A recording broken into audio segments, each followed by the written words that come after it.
Hey there, I'm just kind of noodling around here today, and it's Friday, December 8th. Ooh, 7th and 8th of December ring really, let's not go there. Rough days in history.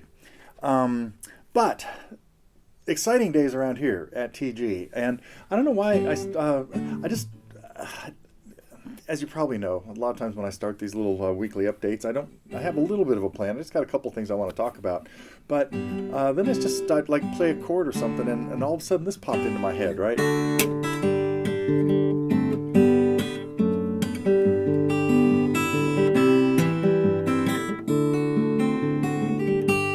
And it makes me think, I don't know if I can't even remember all the Christmas and holiday tunes that we have up here, Old Lang Syne. I don't know if we have even Joy to the World. We probably do, but I can't remember if I did it or what. How long have we been doing this now? It's 2023. This is like 14 years we're going on 14, going on 15. And so I lost track of songs. As a matter of fact, one that popped into my head this weekend because a student asked, said, "Hey, can we work on We Three Kings?" I says, "Oh, I'm sure I have a lesson on that. That's been around like forever." Well, I was wrong. So we had to remedy that. And which brings me to the big thing I want to mention is this is a good time to put in a recommendation for any Christmas tunes that we haven't crossed a bridge yet with. So let me know quickly, because I'd been working on the Jerry and the Pacemakers tune, and I kept running into obstacles, and it dawned on me what the obstacle was. That I'm trying to do more of, like I did in Now and Then, more of how behind the scenes, how to create your own arrangement. And so We Three Kings was a good one for that, because it's it's a little bit unusual in 3/4 time. So a lot of people haven't done much finger picking in 3/4 unless you played like Silent Night or I don't know, some others.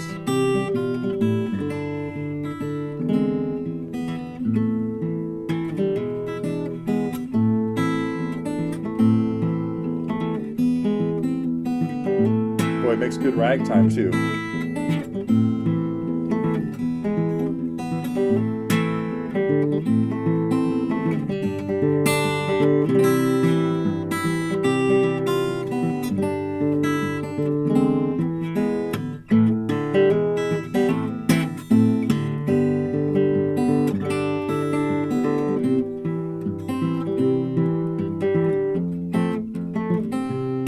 I should have done this in the lesson.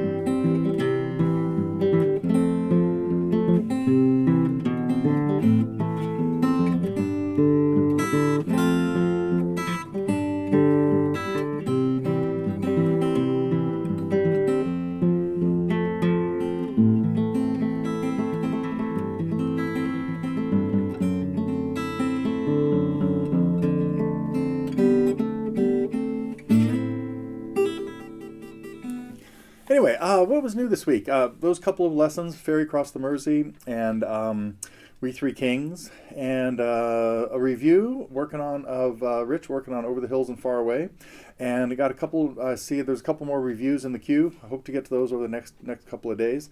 And what else is going on? Oh, the big news is I'm really thrilled at the response to the 3-minute challenge, and I think as of this morning there were like 41 people that said I'm in, and that is great because it starts tomorrow.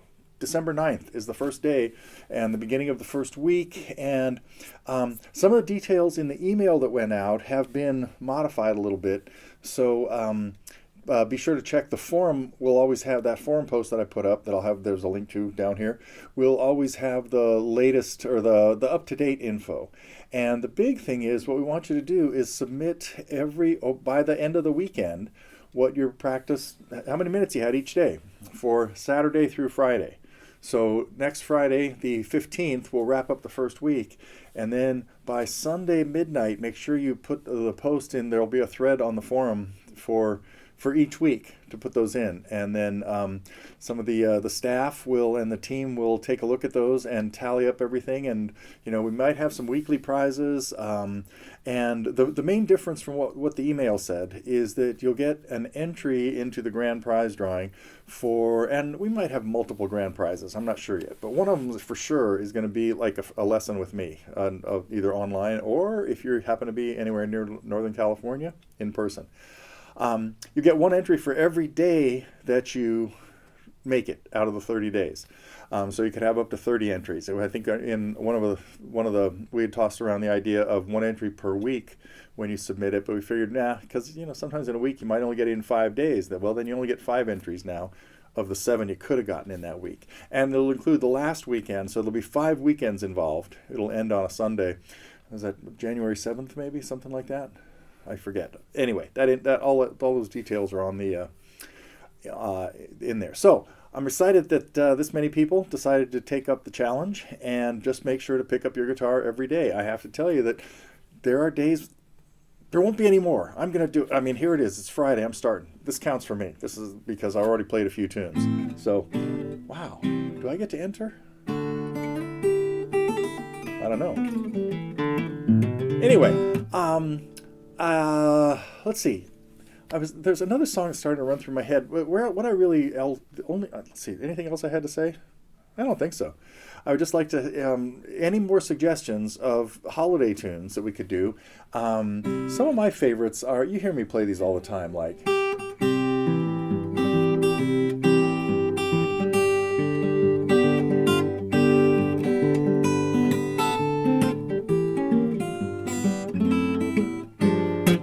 One of my students was working on this, and that little chord progression right there is really fascinating because we have multiple voices doing different things. It's a D9 chord with F sharp in the bass. Oops. And the melody is very simple. This is in the key of C, right? This is a Winter Wonderland, of course. So we hear the melody going from E to D to C. And the E is on the D9 chord. So we've got a secondary dominant here. Going to a dominant, the G chord, and we can make it a G7, and the melody would be the D landing on the C. But we can have a really nice other little voice going on here. One thing that we hear when you're going from a 7th chord, okay, theory diversion here. The two notes in a 7th chord that make it dissonant the two notes, the interval that makes it dissonant is the distance between the 3rd of the chord, the B, and the 7th of the chord, the F. So that is a tritone, three whole steps. And you can hear, out of context, when you hear a G7 chord, it doesn't sound as harshly dissonant as that when you hear just those two notes. And those two notes need to resolve each one a half step in the opposite direction. So if I'm thinking of this as a G7 chord, the F is going to resolve down to the 3rd of our C chord, and the B is going to resolve up to the root. Great resolution. So the tritone closed in, got smaller. It reduced down to 2 steps instead of the 3 that it was. Now that same tritone, the B and the F, also occur where F is the root of the chord. Is that what I'm thinking? Yeah. No, that's the G7 chord. Sorry. There we go. I was getting tangled up. Yes, where F is the 3rd, and this would be a D flat 7 chord. And there it is, the same notes going the opposite direction. The B flat going down. Actually, I guess we're going to call it a C flat. Okay, anyway. Interesting that the same tritone is in 2 different 7th chords. A G7 chord and a D flat 7 chord, which happen to be a tritone apart, have the same tritone in them. And you could hear that resolution there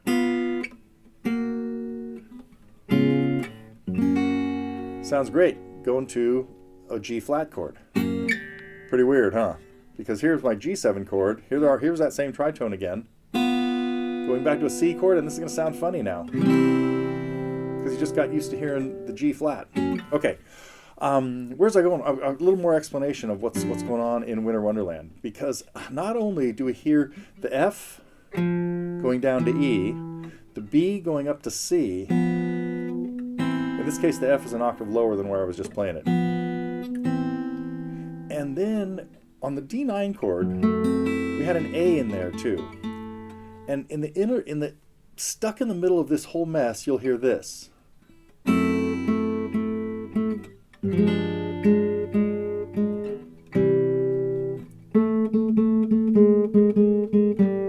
chromatic descent going from A to A flat to G, while we've got the melody going E,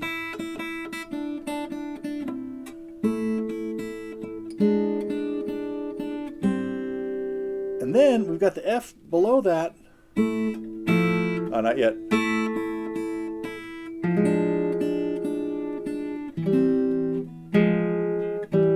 So this ending, this G7 chord has an A flat in it as well, making it a G7 flat 9. So cool. Anyway, okay, that's this week's theory diversion. Let's see. What other song? I should have planned this out. When I decide what key to do an instrumental in, it usually it's going to be the key of C or G, maybe D or A, maybe E. But a lot of these songs I lead sing-alongs with. We're going to do one in a couple weeks at my daughter's house. And so a lot of these I have also kind of charted out, like in our holiday sing-along package, as far as good keys for big groups. And there aren't that many that I do in E, but one of them is this, and I don't know if this would make a good instrumental. We're going to find out. I think I'm going to...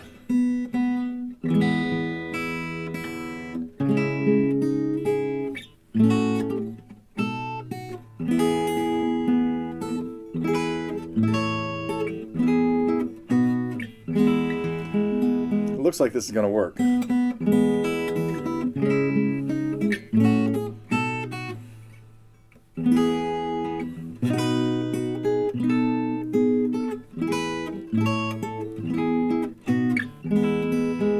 Okay, so those first 4 verses of this, they would be the same. Let's skip ahead to the 4th because it'd be the same.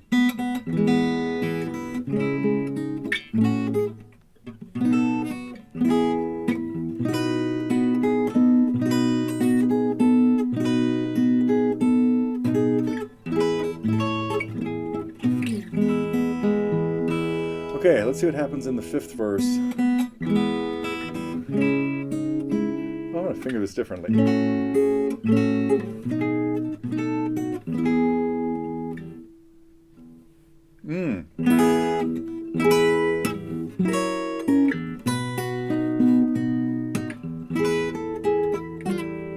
Figure that out better.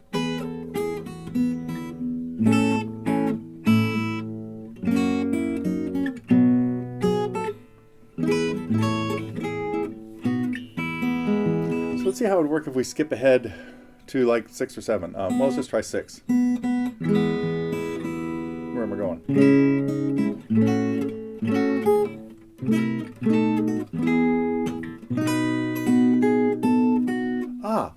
So it's going to be the same all the way from here.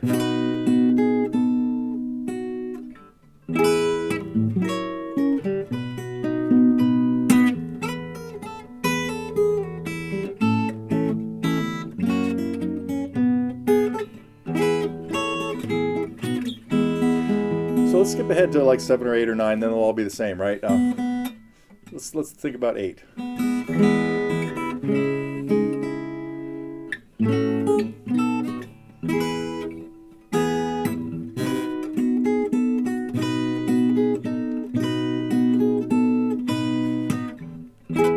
So you just have to do however many there are. I must have a sing-along on this, but...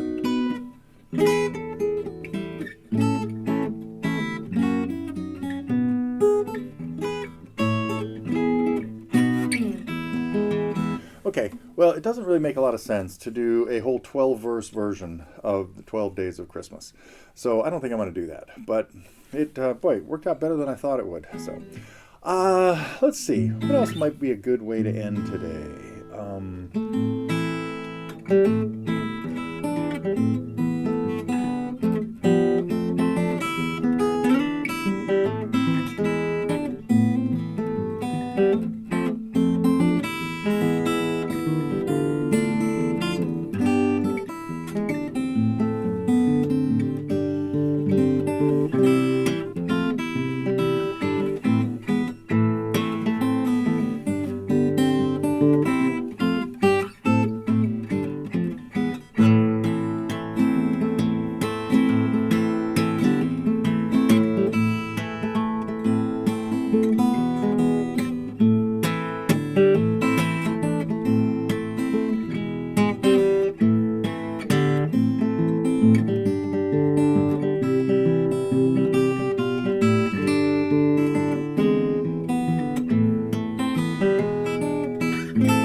Okay, I think that is enough for today. Be sure, submit those things next week. I'll remind you again next week. And it won't be a big deal if you join up late. You know, you'll still get as many entries as days that you practice of the 30 leading up to the 5th weekend from tomorrow. So, okay, hope everybody gets some good practice time in.